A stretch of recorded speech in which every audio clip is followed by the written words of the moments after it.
और अब बात बीजेपी और जेडीयू गठबंधन की। शहर में पानी भले ही कम ना हुआ हो, लेकिन नेताओं की आंख का पानी शायद सूख चुका है।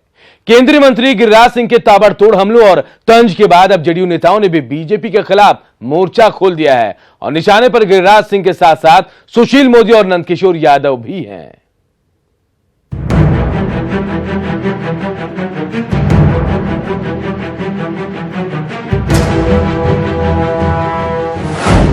क्या बाढ़ के पानी में बह जाएगी जेडीयू बीजेपी की दोस्ती?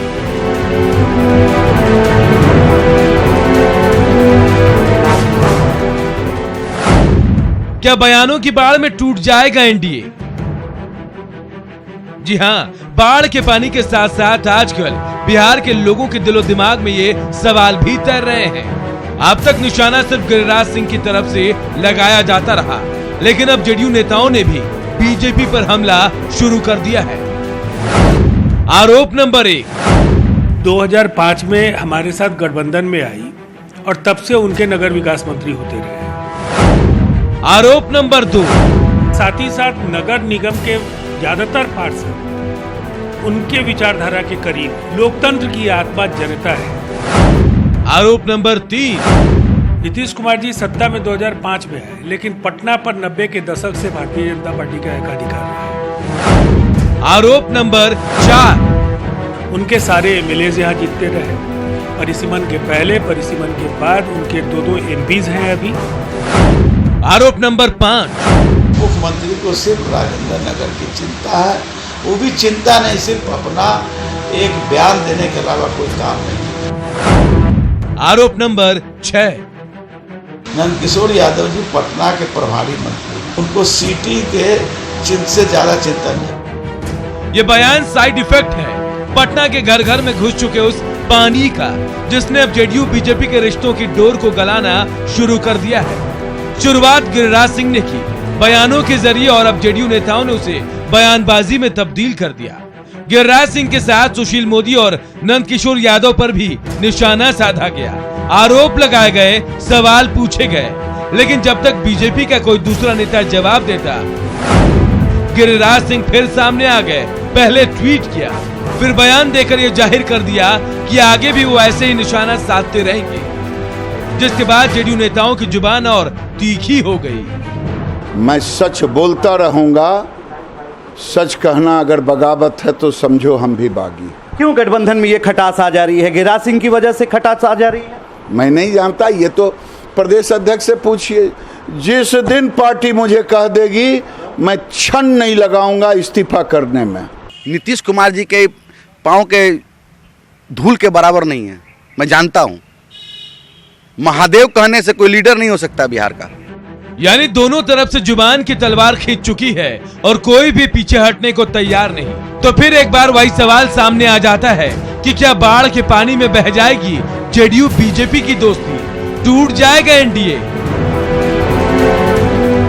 न्यूज़ 18 के लिए पटना से ब्रजम पांडे और अमित कुमार के साथ ब्यूरो रिपोर्ट। राजधानी पटना में जलजमाव की स्थिति से निपटने के लिए सरकार के पास कोई एक्शन प्लान नहीं है। ये हम नहीं कह रहे हैं, विपक्ष कह रहा है, क्योंकि नगर निगम के पास शहर के ड्रेनेज नेटवर्क का नक्शा ही नहीं है। अब सवाल है कि जब नक्शा 2017 से ही गायब है, तो फिर नाला उड़ाही का बजट कैसे पास होता रहा? एक सप्ताह में निकल जाएगा।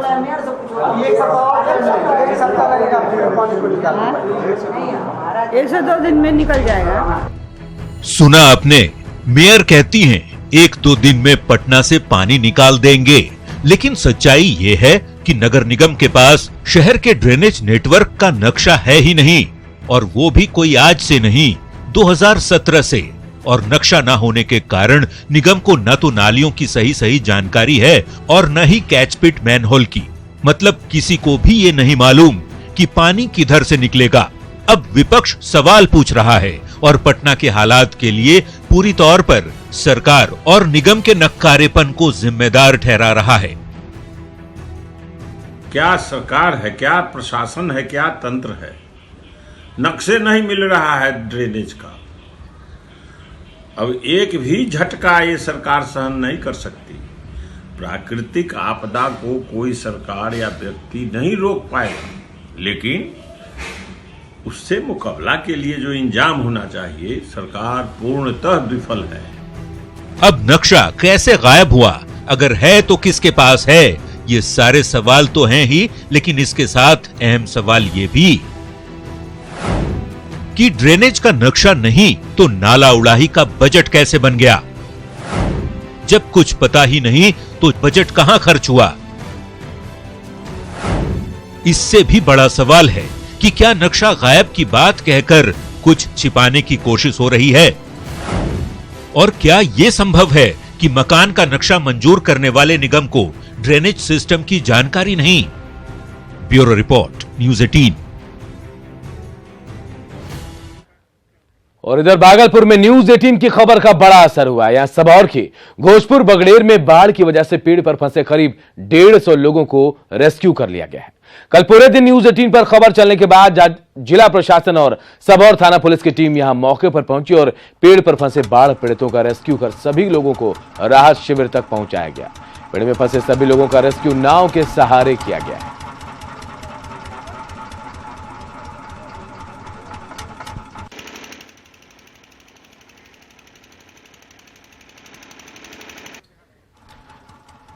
तो देखिए, दो तस्वीरें हम आपको दिखा रहे हैं, आप देख सकते हैं। ये तस्वीरें बयां करें कि लोग कितने मुश्किल में थे। और कल जब न्यूज़ 18 ने अपनी जिम्मेदारी निभाते हुए इस खबर को पूरे दिन दिखाया, उसके बाद प्रशासन के लोग सजग हुए। आज टीम वहां पहुंची, पहले डिप्टी मेयर पहुंचे, राहत सामग्री का वितरण किया, उसके बाद आज प्रशासन की टीम भी पहुंची और इन लोगों को यहां से रेस्क्यू कर राहत शिविर पहुंचाया गया है। इन दो तस्वीरों के जरिए देखिए, एक आज की हालात, पहली तस्वीर, आज रेस्क्यू किया गया इन लोगों को, और कल क्या हालात थे यहां, और कल क्या तस्वीर सामने आई थी जो हमने टीवी पर दिखाई न्यूज़ 18 पर, उसके बाद जो असर हुआ है वो पहली तस्वीर में आप देख सकते हैं। पुनपुन में आई बाढ़ से प्रभावित लोगों के लिए बड़ी संख्या में राहत शिविर लगाए गए हैं, जहां ग्रामीणों को दिन भर खाना खिलाया जा रहा है। पटना के डीएम कुमार रवि ने भी बाढ़ पीड़ितों के साथ शिविर में बैठकर खाना खाया। इसका जायजा लिया हमारे सहयोगी रवेश नारायण ने। पुनपुन में बाढ़ से प्रभावित लोगों के लिए राहत शिविर लगाई गई है और आप देख सकते हैं कि जिला प्रशासन की ओर से लगातार जो है ये राहत शिविर चल रहा है। और इस राहत शिविर में आप देखेंगे कि पटना के जो जिलाधिकारी हैं, जो डीएम हैं, वो खुद इसी राहत शिविर में बैठ करके वो भी खाना खा रहे हैं। ये ग्रामीणों के साथ बैठे हैं और ये भोजन कर रहे हैं। तो जिस ढंग से यहाँ पे राहत शिविर चलाई जा रही है, यहाँ पर काफ़ी लोग यहाँ रह रहे हैं और कम्युनिटी किचन भी हमारे चल रहे हैं। तो खाने की गुणवत्ता कैसी है वह सभी पदाधिकारियों के साथ बैठ करके हम इसको देख रहे हैं, मॉनिटर कर रहे हैं। और गुणवत्ता जांच के लिए खुद खाने से अच्छा कोई स्रोत नहीं है, कोई माध्यम नहीं है। तो सारे पदाधिकारी यहाँ बैठ के साथ में खा रहे हैं। अभी हम लोग यहाँ पर बैठे हैं, जितने भी उपलब्ध हैं वहाँ पर टेस्ट कर रहे हैं कि कैसा अच्छी गुणवत्ता का भोजन, सादा भोजन और ऐसा भोजन मिले जो सुपाच्य हो। यही उद्देश्य है। लोगों के लिए क्या क्या भोजन की व्यवस्था की गई? यहाँ पर दाल है, चावल है और सब्जी है, यह यहाँ पर दिया गया है। शुद्ध पेयजल दिया गया है। यहाँ पर स्वास्थ्य केंद्र भी खोला गया है। बच्चों के लिए आंगनबाड़ी केंद्र भी खोला गया है। जो भी यहाँ पर नुकसान हुआ है, हम लोग को बराबर स्रोत मिल रहा है। हम लोग सभी ग्राम पंचायत के पदाधिकारियों और जनप्रतिनिधियों संपर्क में है और यहाँ पर कैंप भी जिला प्रशासन का चल रहा है। जो सूचनाएं आ रही है उसके माध्यम से उनको राहत पहुंचाया जा रहा है। जैसे कुछ जगहों पर बोट की आवश्यकता थी, बोट दिया गया है। कुछ जगहों पर पशु चारे की आवश्यकता थी, पशु चारा भी भेजा गया है। तो लगातार कम्युनिटी किचन की भी आवश्यकता कहीं कहीं महसूस की जा रही है, वह भी खोला जा रहा है। अभी तक कुल 35 कम्युनिटी किचन खोले गए हैं और उसमें काम चल रहा है। तो ये जिलाधिकारी देखिए खुद बैठ करके वो खाना खा रहे हैं और इसकी जो गुणवत्ता है उसको जांचने की कोशिश है कि किस ढंग से खाना मिल रहा है। जो यहाँ पे आप देख सकते हैं कि छोटे छोटे जो बच्चे हैं वो यहाँ पे खाना खा रहे हैं। यहाँ पे दाल है, चावल है और सब्जियाँ यहाँ पे बांटी जा रही है। तो कोशिश इस बात की है कि जो राहत शिविर में खाना जो ग्रामीणों को दी जाए वो अच्छा हो, सुपाच्य हो। सबसे बड़ी बात है कि सिर्फ राहत शिविर के अलावा जो ग्रामीण हैं उन लोगों की और जो ज़रूरतें हैं उसे भी तत्काल पूरा किया जाना चाहिए। कैमरा पर्सन राजू के साथ रवेश नारायण, न्यूज़ 18 पुनपुन। और अब आपको नन्हे राहत वीरों से मिलवाते हैं। कटिहार के छात्र बाढ़ की विपदा के बीच खुद के दम पर पीड़ितों तक मदद की राशि पहुंचा रहे हैं। आपदा की घड़ी में नन्हे फरिश्तों से सीखने की जरूरत है कि प्रभावितों तक मदद कैसे पहुंचाई जाती है।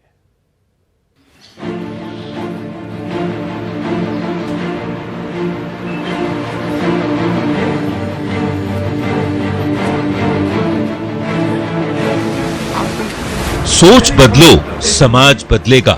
इसी जज्बे के साथ कटिहार में बाढ़ पीड़ितों की मदद को आगे आए हैं नन्हे फरिश्ते। जी हां, जयमाला शिक्षा निकेतन की इन छात्राओं ने परिजनों की मदद से पैसे, कपड़े और जरूरी सामान बाढ़ पीड़ितों तक पहुंचाने का बीड़ा उठाया है। ये छात्राएं खुद को मिले गिफ्ट की राशि स्कूल के शिक्षक के पास जमा कराने पहुंची हैं। इन छात्राओं से प्रभावित होकर अब तक स्कूल के 400 छात्रों ने पैसे फंड में जमा करा चुके हैं। खास करके जो छोटे बच्चे हैं जिन्हें बहुत प्रॉब्लम हो रहा है खाना खाने और कपड़ा पहनने में। कहाँ से आया ये पैसा? आया कहाँ से? पैसा पेरेंट्स दिए हैं। तो किस चीज़ के कटलमेंट किए हैं? दुर्गा पूजा में तो हर साल कपड़ा लेते ही हैं, लेकिन इस साल दूसरों को ज़्यादा ज़रूरत है, इसलिए उनको देना चाहिए। बाढ़ पीड़ितों को कपड़ा देने के लिए हम लोग जो है अपना पॉकेट मनी बचाकर दुर्गा पूजा का कपड़ा नहीं खरीद के हम लोग दिए हैं उनको, क्योंकि अभी उनको ज़रूरत है। छात्रों का कहना है कि इसके लिए स्कूल की ओर से कोई दबाव नहीं था, बल्कि ये तो उनकी अपनी पहल है। जबकि स्कूल के डायरेक्टर भी बच्चों की इस सोच की तारीफ करते नहीं थकते। ये जो पॉजिटिव सोच है बच्चों का, तो इसका मतलब है कि बच्चे आजकल जो है बहुत नैतिकवान हो रहा है, मूल्यवान, और ह्यूमैनिटी, सर्व फॉर ह्यूमैनिटी जो है, ये चीज एक बहुत मिसाल है। नन्हे फरिश्तों की नई सोच ने समाज में सहयोग की एक नई उम्मीद जरूर जगाई है। ऐसी पहल से न सिर्फ सहयोग की भावना बढ़ती है, बल्कि भविष्य के लिए देश को जिम्मेदार नागरिक मिलने की उम्मीद भी दिखती है। इन नन्हे राहत वीरों के हौसले को हमारा भी सलाम। सुब्रत गुहा, न्यूज़ 18 कटिहार। क्या नाम है आपका? खबर नवादा से है, जहां गोविंदपुर प्रखंड के बुधवारा गांव में बाढ़ का पानी घुसने से आम जनजीवन अस्त व्यस्त हो गया है। गांव में पानी आने के बाद बाढ़ जैसे हालात उत्पन्न हो गए हैं। कई घरों के सामान बाढ़ में बह गए। हालांकि सूचना मिलने के बाद गोविंदपुर बीडीओ और सीओ ने गांव पहुंचकर हालात का जायजा लिया और निचले इलाके में बसे लोगों को ऊंचे स्थान पर ले जाया गया। पानी की वजह से कई कच्चे मकान भी यहां क्षतिग्रस्त हो गए।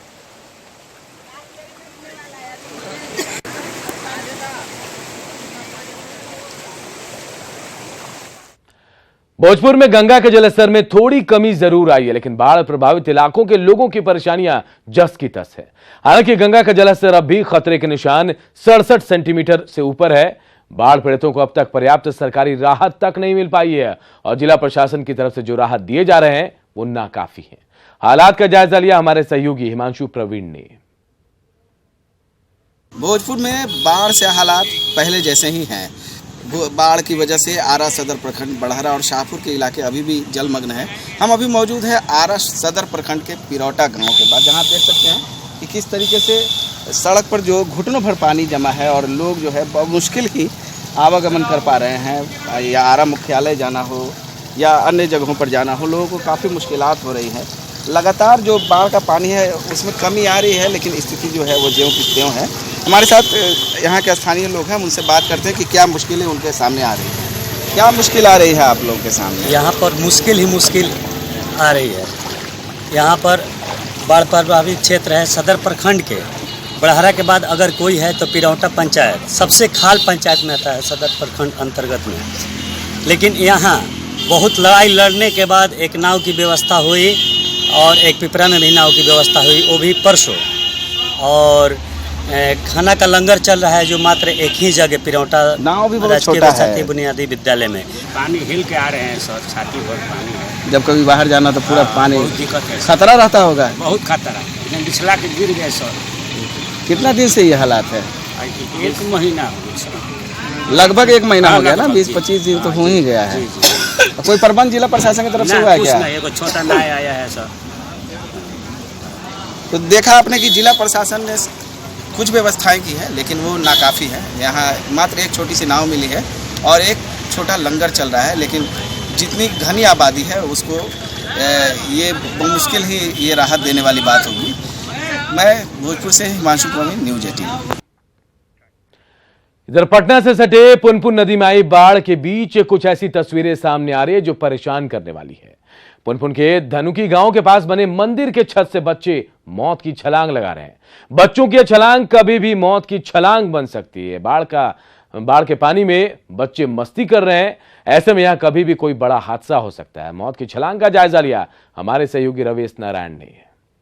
पुनपुन नदी ने पूरे पुनपुन इलाके में कोहराम मचा करके रखा हुआ है। लेकिन ठीक उसी के बीच एक तस्वीर दिखाते हैं जो हैरत अंगेज तस्वीर है, जो परेशान करने वाली तस्वीर है कि यहाँ पे आप देख सकते हैं कि जो गांव वाले लोग हैं, ये जो छोटा सा चबूतरा बना है, मंदिर है, लेकिन उसके छतों पे चढ़ करके जो छलांग लगा रहे हैं और ये गहरे पानी में ये खतरनाक हो सकता है। ये जिस ढंग से ये छलांग लगाई जा रही है, हो सकता है कि वो मौत की छलांग हो और ये छलांग कहीं से भी जो है वो ठीक नहीं है, ये खतरनाक है। आपको तस्वीर दिखा दें कि यहाँ पे जिस ढंग से लोग कूद रहे हैं और यहाँ पे जो पानी है बहुत गहरा पानी है और ये पुनपुन का धनुकी गांव है। धनुकी गांव के पास ये जो आप देख रहे हैं कि लगातार जिस ढंग से छलांग लगाई जा रही है और आप ज़रा देखिए कि यहाँ पे कितना पानी है, कितना गहरा पानी है। एक दूसरी तस्वीर आपको दिखाते हैं कि यहीं से जो लोग हैं, वो बच्चे जो हैं वो चढ़ करके वहाँ पे बीच जो पानी है, गहरा पानी है, वहाँ पे जा कर के यहाँ पे खेल रहे हैं। लेकिन कहीं से भी ये जो है वो ठीक नहीं है। अगर ये चाहिए कि जो प्रशासन है वो कहीं ना कहीं इस पर रोक लगाए, क्योंकि ये जो छलांग है वो छलांग खतरनाक साबित हो सकती है इनके ज़िंदगी के लिए, इनके परिवार के लिए। तो ये कोशिश होगी कि यहाँ पे जो प्रशासन है वो तत्काल इस पर रोक लगाए। आप लोग यहीं से हैं, ये इस ढंग से कूद करके नहा रही है, खतरनाक नहीं है? खतरनाक है, बहुत खतरनाक है, बहुत खतरनाक है, बहुत खतरनाक है। ऐसे ही दिन भर लोग नहाते हैं, दिन भर नहाता है सब। ये मना करने से नहीं मानते हैं, नहीं मानते सब लोग, नहीं मानता, क्या करें? नहीं मानते तो क्या करें? डूब जाए तो फिर बहुत दिक्कत है। देखिए, और ये जिस ढंग से छलांग लगाई जा रही है, आप ज़रा देखिए कि कैसे इतने ऊंचे से यहाँ पे छलांग लगाई जा रही है और यहाँ पे जिस ढंग से बच्चे जो हैं वो कर रहे हैं वो बहुत ख़तरनाक है और ज़रूरत इस बात की है कि इस पर तत्काल रोक लगाई जाए, वरना एक बड़ा हादसा कभी भी घट सकता है। कैमरा पर्सन राजू के साथ रवि एस नारायण, न्यूज़ 18 पटना। अररिया में पुलिस और बस यात्रियों के बीच झड़प का एक वीडियो वायरल हो रहा है। वायरल वीडियो बस के यात्रियों ने ही बनाया है। बताया जा रहा है कि बेली ब्रिज पर भारी वाहनों की आवाजाही प्रतिबंधित है, लेकिन पुलिस पैसे लेकर बसों को आने जाने देती है। पैसों के लेन देन को लेकर पुलिस ने एक ड्राइवर को बस से उतारा और फिर उसे थाने ले जाने लगी, लेकिन इसी दौरान बस यात्रियों ने हंगामा शुरू कर दिया। हंगामे की तस्वीर जनता के बीच सच्चाई सामने आने के बाद खाकी की बेबसी भी बता रही है। एसडीपीओ ने मामले की जांच के बाद कार्रवाई का निर्देश भी दिया है। होमगार्ड रहते हैं तो उनको लोग तवज्जो उतना नहीं दे के निकल जाते हैं, लेकिन जब वहाँ पुलिस अफसर था, उनको हुआ कि बार बार यही गाड़ी आती जाती है, तो इनको लोग रोकने की कोशिश किया तो ये लोग उसको बात का बतंगड़ बनाए। अभी तक के जांच में यही पाया गया है। फिर भी हम लोग जो पैसा लेन देन की बात है उसका अलग से भी जांच कर लेंगे।